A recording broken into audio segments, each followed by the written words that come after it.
asimilasi total atau sebagian dengan budaya dan liturgi Sephardim.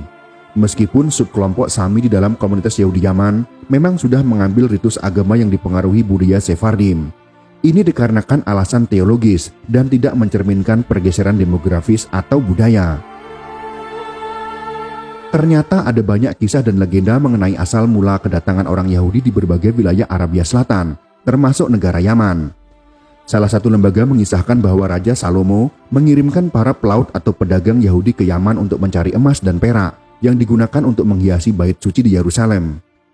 Pada tahun 1881, wakil konsulat Prancis di Yaman menulis kepada para pemimpin sekutu di Prancis bahwa dalam buku karya sejarawan Arab Abu Al-Fada yang dibacanya, dinyatakan bahwa orang Yahudi Yaman menetap di daerah tersebut pada tahun 1451 sebelum Masehi.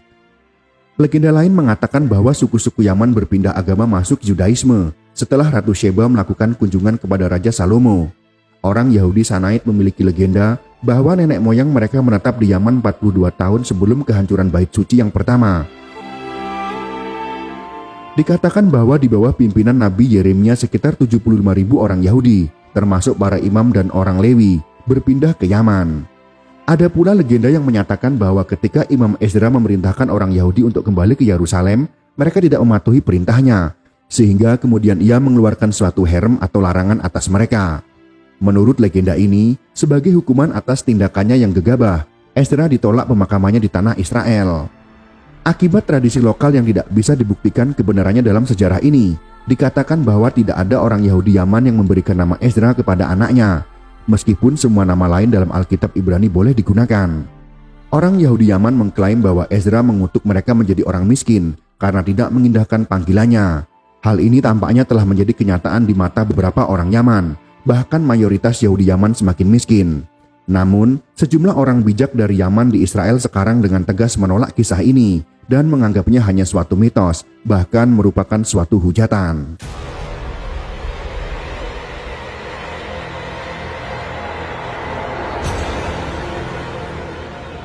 Orang Yahudi Yaman dan orang Yahudi Kurdi yang berbahasa Aram adalah komunitas-komunitas yang masih mempertahankan tradisi pembacaan Taurat di sinagoge dalam bahasa Ibrani dan terjemahan Targum dalam bahasa Aram.